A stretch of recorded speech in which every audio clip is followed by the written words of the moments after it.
This afternoon, I've been asked to talk about the development of our church in relation to Ellen White's contribution to that development. And so I have some PowerPoint slides. Unfortunately, they are only in English, but hopefully they will help us as we move along. Isaiah 12, verse 13, I read, "And by a prophet the Lord brought Israel out of Egypt, and by a prophet he was preserved." What was true of ancient Israel is also true of our church today. But how did God raise up our church from the ruins of the Millerite movement to the worldwide movement that we have today? How did he preserve it? How has he preserved us? How did he guide the church through the renewal of the gift of prophecy? Things were pretty bleak when our church began. Very humble beginnings.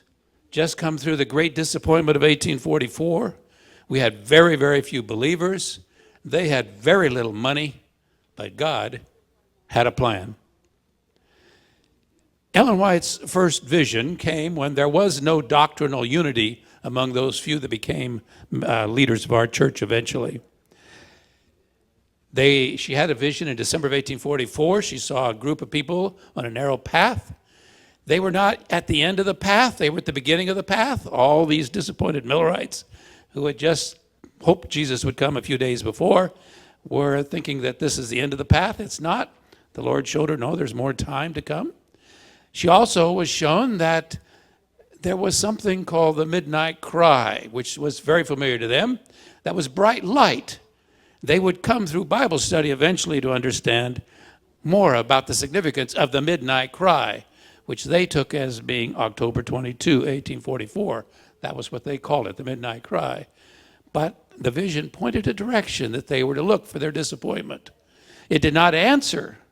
This is another thing we're going to discover in the history of our church. God did not give all the answers. He pointed directions, and the answers came from the study of the Bible. She was also shown that they should keep their eyes fixed on Jesus. God had a plan. Out in western New York State, Hiram Edson had an insight on what had happened. On October 23, 1844, the very next day, he had an insight. I say insight and not a vision. I know some people call it a vision, but it could not have been a vision because none of our doctrines are based on visions. So Edson didn't have a vision. As with every other of our doctrines, the understanding came from Bible study, but God gave him an insight as to where they should be looking. He and friends studied their Bibles deeply, and they printed their conclusions about what we today call our sanctuary doctrine, which explained why Jesus hadn't come and what did happen on October 22, published it in a paper called the Daystar Extra. The study came from the Bible, and then later Ellen was given a vision to confirm that what they had studied was the truth. God had a plan.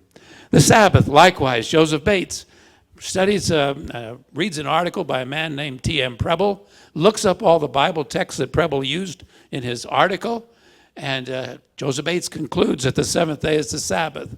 He then begins to try to convince James and Ellen White, or Ellen Harmon, I should say, even before the two had become married.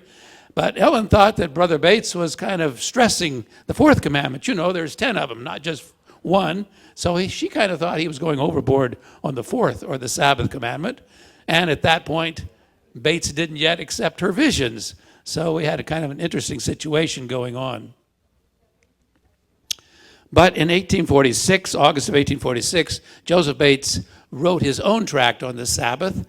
And just a short time after James and Ellen White became married, I don't know whether it was a wedding present from Elder Bates or what, but he gave him a copy of his new little pamphlet on the Sabbath. And they looked up the Bible text that Elder Bates had used in his pamphlet, and based upon the study of the Word of God, they accepted the seventh-day Sabbath.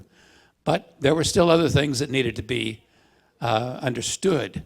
In 1847, a few months after they had accepted the Sabbath, God gave Ellen White a vision confirming the seventh-day Sabbath. We call it today the halo of glory vision. She was taken into the heavenly sanctuary in vision.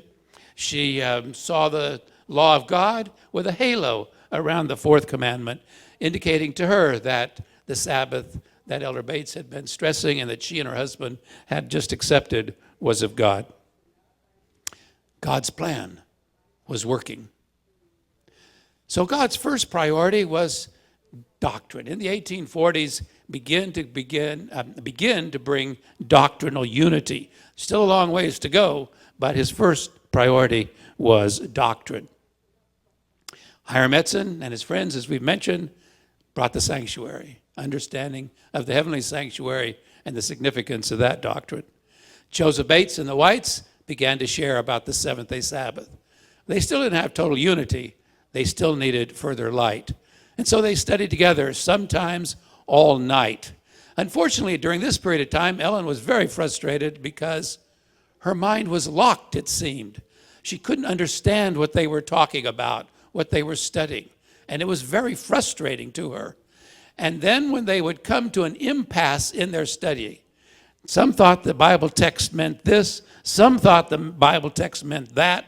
Well, after they had wrestled with the text, sometimes God would give her a vision and say, you should be going this direction, or you should be understanding it that way. And because they knew that she had not previously understood at all what they were talking about, they accepted that as from the Lord. But how do you give the message to others? We have this small group, and James and Ellen White would borrow money and travel around to visit these small groups of believers, 20, 30 here, 50 maybe there if they were really lucky. How do you give this truth when you have no money? It's costly. James White was working at the time for about 50 cents a day. He often had to borrow money even to go to the meetings where he was sharing the new beliefs and truths that they were discovering. And then, wouldn't you know, on top of everything else, this financial challenge, God gave Ellen White a vision on November 1848 that her husband should start a little paper. How in the world was James White supposed to start a paper? He had no idea. He didn't know where the money was going to come from. He had no idea even about publishing. But she was shown in that vision that people will send in their money. And like streams of light, it will circle the globe. If only they could see the mighty publishing work of the Seventh-day Adventist Church today. Back then, we didn't even have one paper. But by the following July, 1849, James White started that first little paper called The Present Truth. And it reached new people and brought encouragement to people. And by December of 1850, after the study, after the beginning of a paper, finally Ellen White could say, we know we have the truth. She didn't say we know we have all the truth. There was still more they would be needing to learn. But she knew they had the truth, something that would be good for Adventists today to know we have the truth. So many people seem to have questions of what they believe and why they believe it. But they knew, those pioneers knew they had the truth. 11 days later, on December 24, 1850, Ellen White was given first vision on gospel order.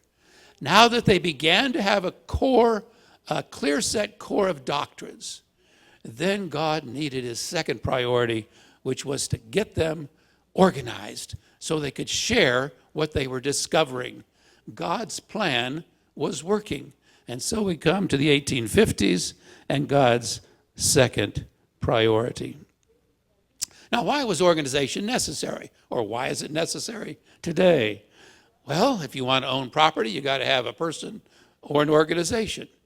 If you're going to define what is a doctrinal orthodoxy, what's official beliefs of this little group, you need to have an organization.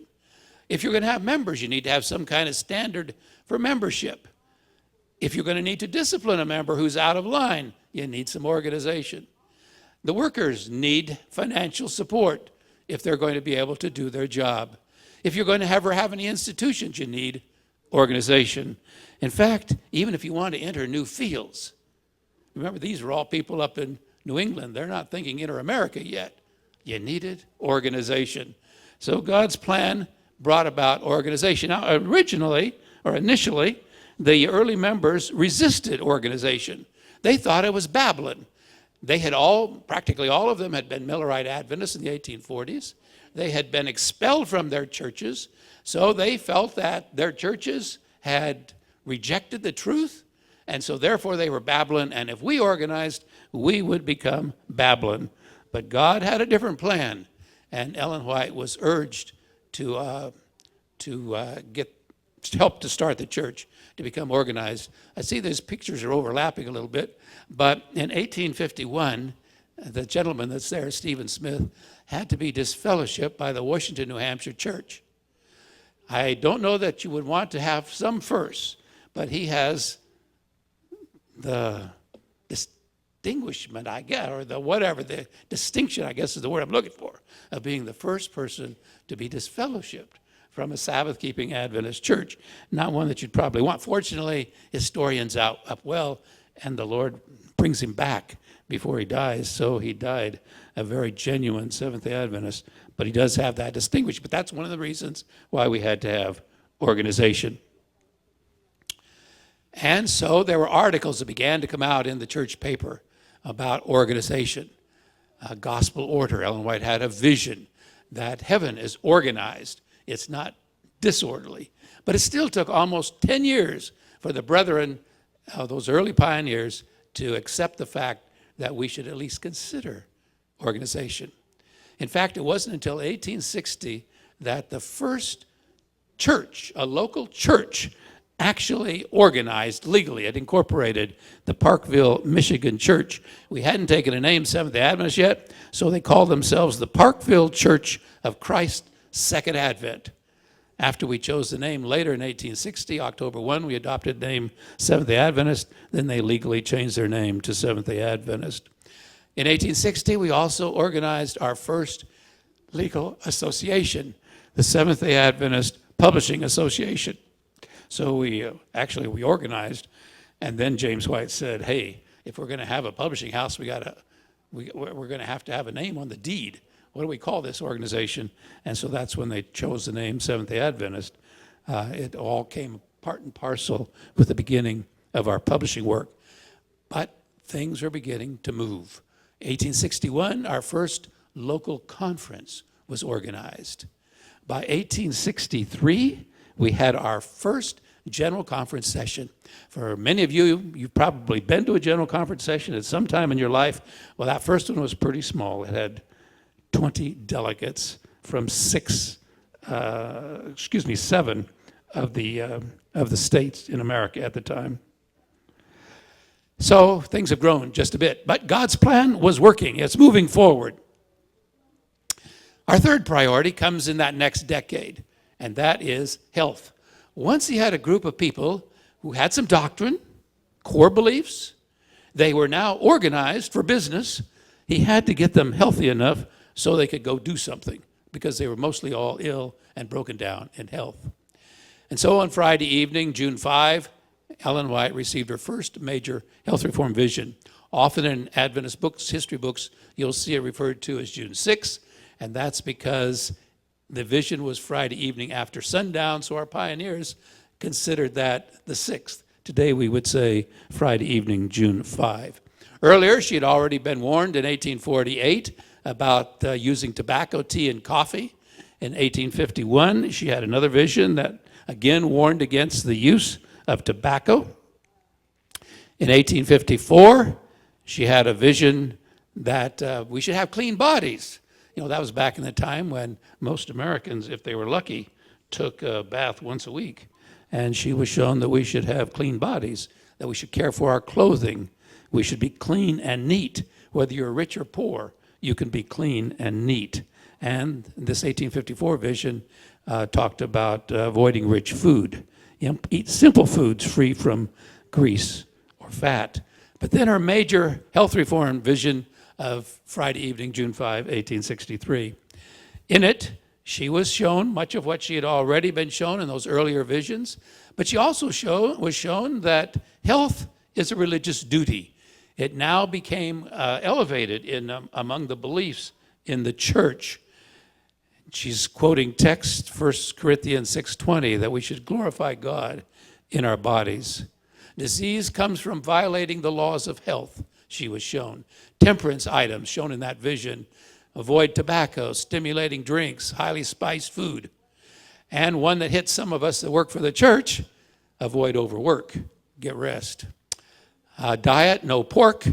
Lacto-ovo-vegetarianism is the best, and you should not eat.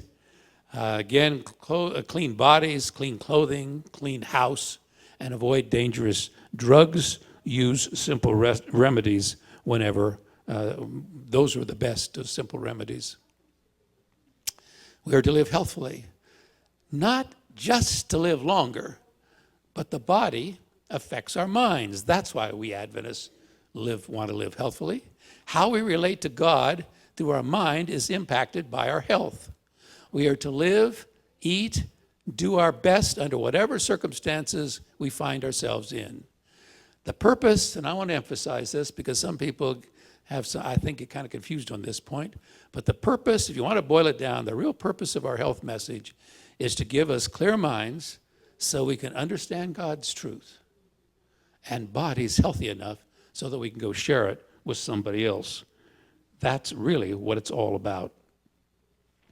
In fact, some people think that we were the only ones talking about it. They knew differently back then. And here's a statement by J.H. Wagner that appeared in the Review and Herald in 1866. We do not profess to be pioneers in the general principles of health reform. The facts on which this movement is based have been elaborated in a great measure by reformers, physicians, and writers on physiology and hygiene, and so may be found scattered through the land.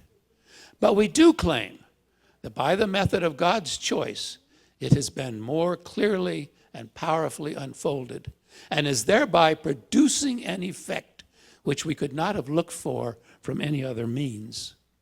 As mere physiological and hygienic truths, they might be studied by some at their leisure, and by others laid aside as of little consequence.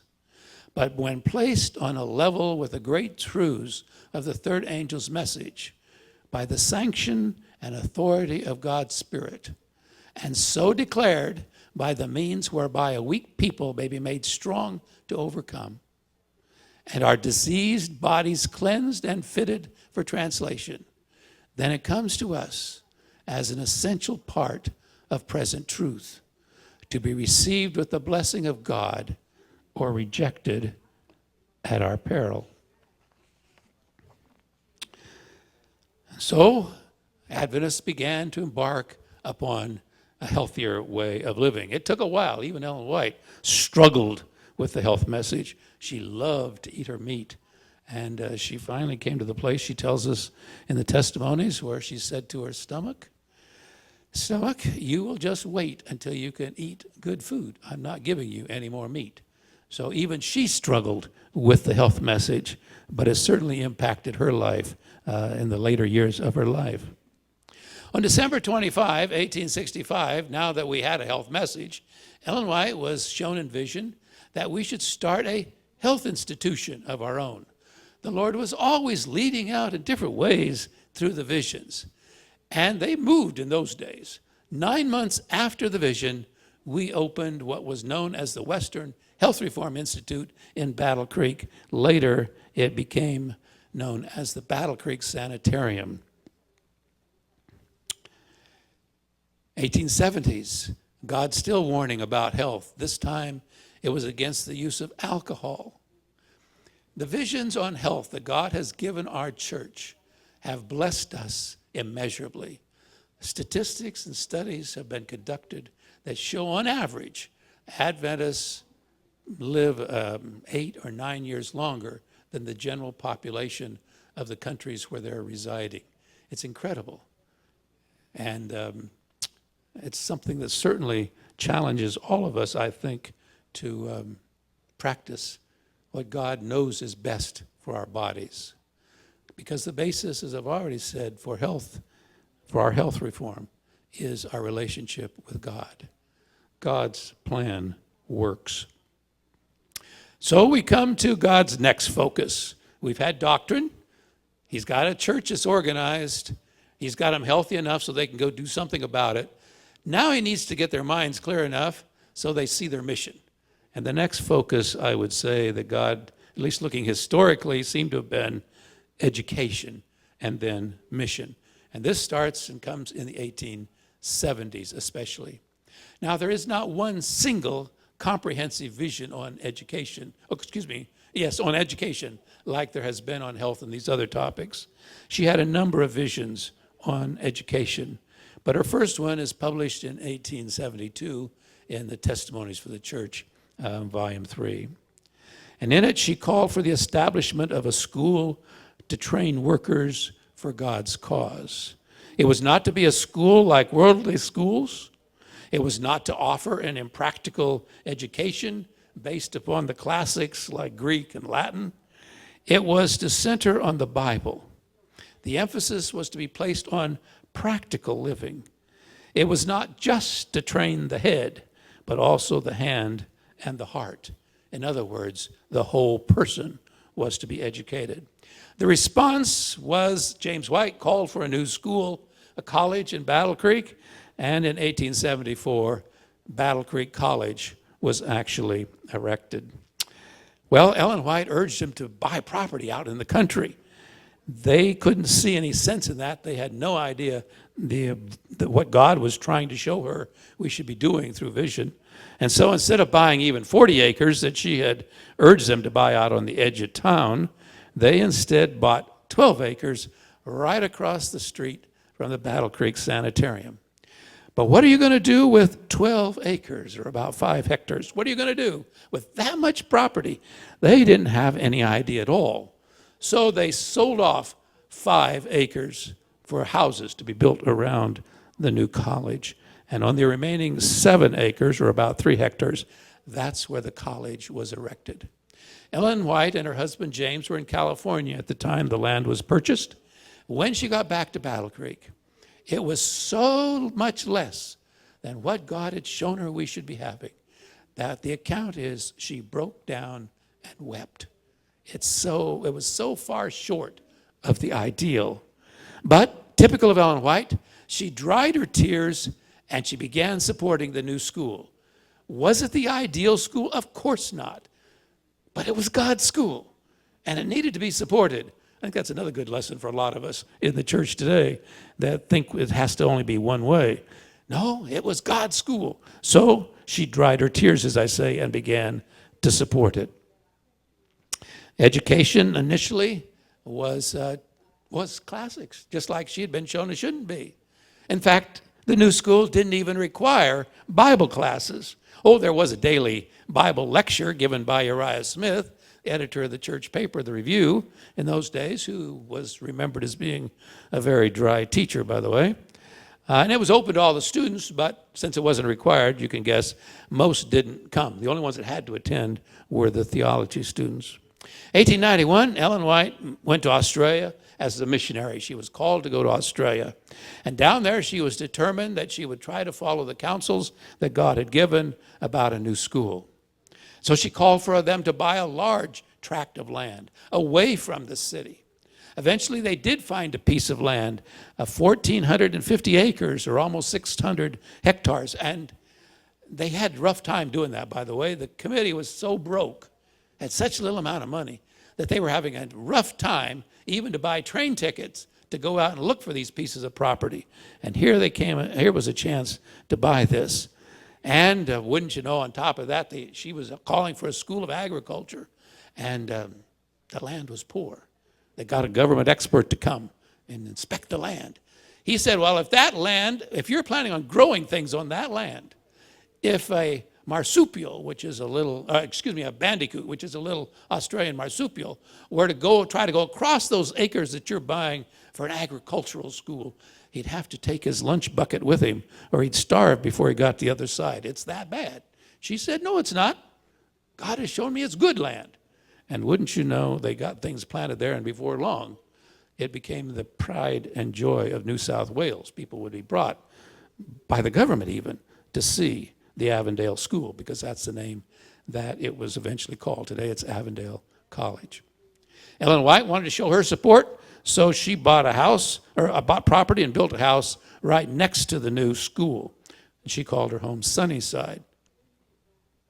And back in the United States, word is getting around. What's going on down there in Australia? And the ideal is being carried out down there. And there were new leaders at Battle Creek College. E.A. Sutherland was the president. And he went around on his bicycle in southern Michigan looking for property. Finally found some in a place called Berrien Springs, Michigan in 1899. And 2 years later, Battle Creek College moved out of the city and moved to Berrien Springs. There they followed Ellen White's plan. Agriculture and other work was available. The Bible was made the center of education. Today, of course, we know this institution as Andrews University. But God had a plan. He was moving forward with his plan through his people here on earth. Now, let me give you a little background before I show you a table on the next slide. Early on, we as a group had very few elementary schools, few home schools, that's all. In response to visions, we established Battle Creek College, as I've mentioned, in 1874, and then a few elementary schools and one academy and a couple of colleges. But late in the 1890s, Ellen White, from down in Australia, called for Adventists to establish local church schools. She said she'd been shown that wherever a church had at least 6 children, they should operate a church school for those children. And here's a table that shows the impact of that vision. I won't go through all the statistics, but if you look at 1895, that line, you'll see we operated 18 schools, 35 teachers, and 895 students. The message came from God in 1897, so right in the middle between 1895 and 1900. By 1900, we had gone from 18 schools to 220 schools. Talk about impact through the visions on the education of our young people. And by 1905, that had almost doubled to 417 schools. In 1910, it was 594. Our young people belong in our schools. Worldly schools can allure them, and we lose them. We need to have our young people in our Adventist Christian schools. God's plan was growing in the educational work also. In the 1870s, we also began our mission outreach. We'd had a little bit before. The Gospel Commission was very clear to our pioneers, but initially they thought that because America was a melting pot and so many people had immigrated here from all over the world, that all we have to do is evangelize the people that live in America, and we've actually evangelized the world because so many people lived here. And they did send literature overseas, but basically they took a little while for their vision to expand. In 1864, the picture of the man that's pictured here, Michael Chahofsky, had come to our leaders, asked to be sent overseas. They didn't send him. They decided that he was not quite ready to go as a missionary. But he didn't agree with the brethren, so he got another church to send him. And they sponsored him for 3 or 4 years until they realized that he wasn't teaching the Sabbath. He wasn't teaching Sunday, I should say. That's the church that sponsored him were Sunday keepers, but instead he was teaching the Sabbath, so they dropped him, as you might imagine. But he'd already set up a little group of Sabbath keepers in a place called Tramelon, Switzerland. And eventually they learned about the Adventist Sabbath keepers in Battle Creek, Michigan, and the two groups got in contact. And in 1874, we sent our very first official missionary to Europe. They thought that our pioneers thought that Europe was the best place to begin our mission work outside the United States. But other missionaries soon followed with Ellen White's encouragement that we keep expanding to the whole world. Even before Andrews, there were a few people like Hannah Moore who had learned about the Sabbath.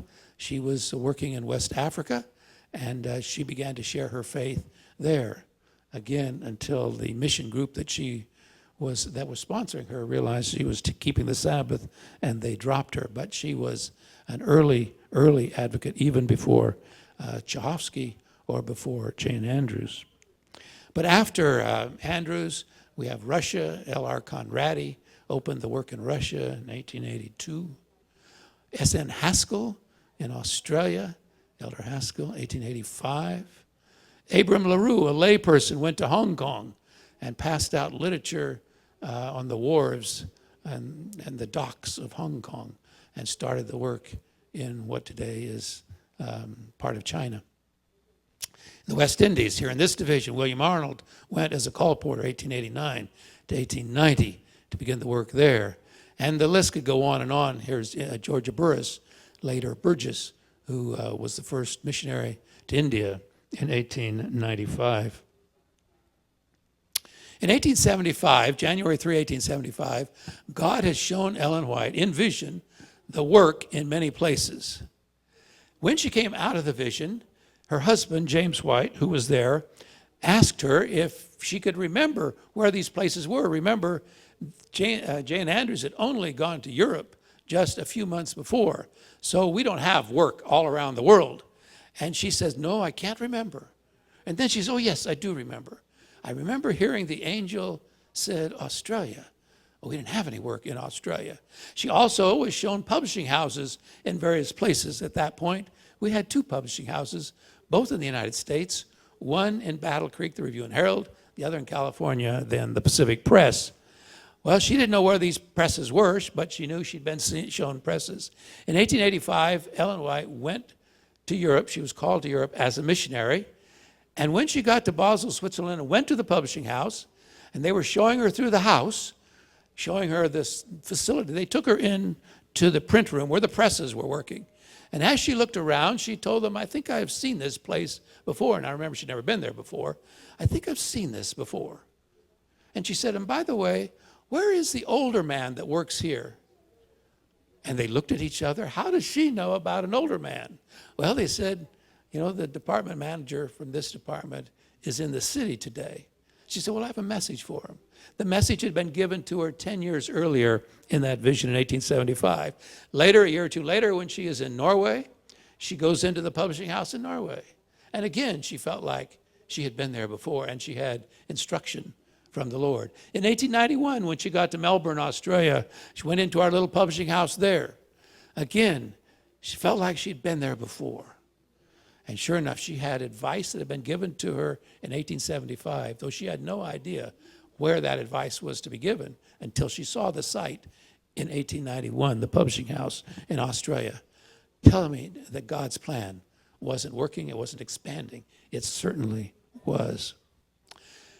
Then, so we have doctrine, organization, health, education, mission, but then we needed a course correction.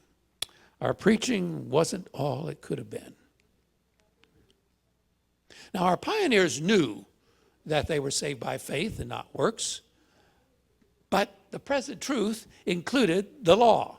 And of course, the Sabbath was part of the law, the central part of the law. And so eventually the Sabbath became the focus of our preaching. But the law is not our Savior. Jesus is our Savior. We keep the law because he saved us. He enables us to keep it, even though sometimes our preaching at that point in our history didn't reflect that. And so even before his death in 1881, James White, who had brought out this engraving in 1880, where you can see the law and the cross are central, he was already talking to his wife about the fact that they needed to bring out a new engraving with just Christ, because he was having fresher insights into Christ as the center of our salvation. And so he died in 1881. He didn't bring out the engraving. His wife brings out the revised engraving in 1883, Christ, the way of life. And here it's very obvious that Christ was the center of our beliefs. Well, Ellen White urged reform. She emphasized that we need to trust the merits of Jesus. And there were 2 ministers, A.T. Jones and E.J. Wagner, who were beginning to preach the same thing out on the west coast of the United States in California. They worked at the Pacific Press. Well, this all came to a head or focus in Minneapolis General Conference session of 1888. There, Jones and Wagner presented their views, their understanding. Ellen White also spoke, and she repeatedly talked about the matchless love of Jesus, focusing on righteousness by faith. And eventually, Well, eventually we began to have a revival of Christ-centered message.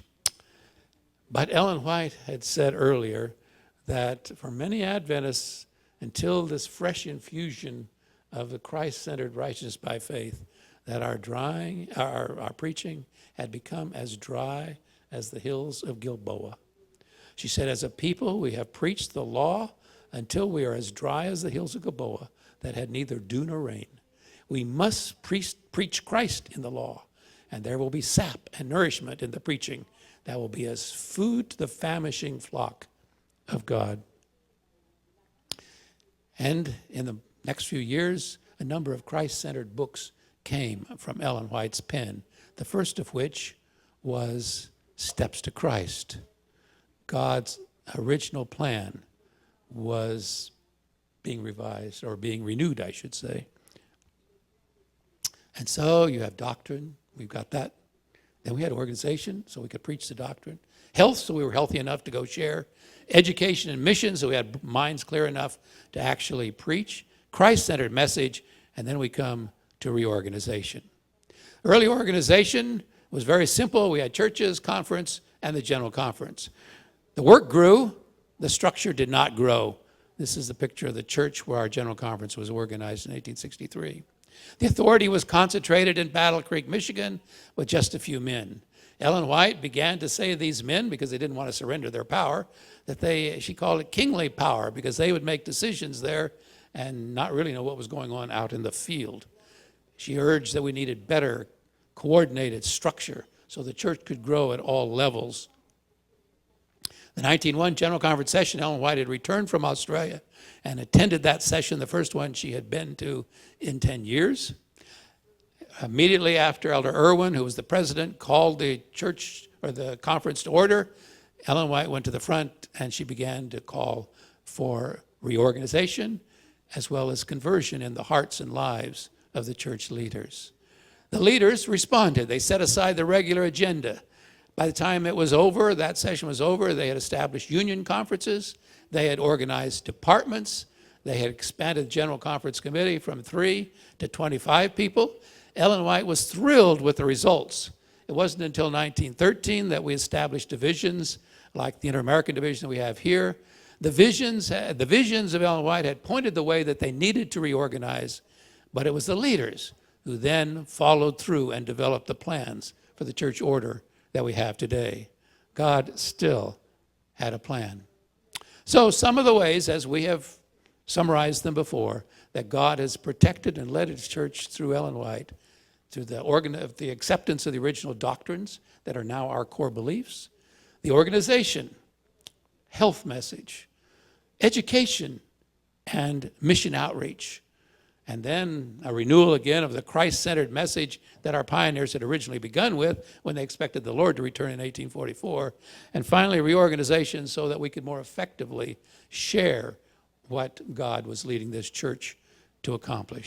Ellen White has written, "We have nothing to fear for the future, except as we shall forget the way the Lord has led us and his teaching in our history."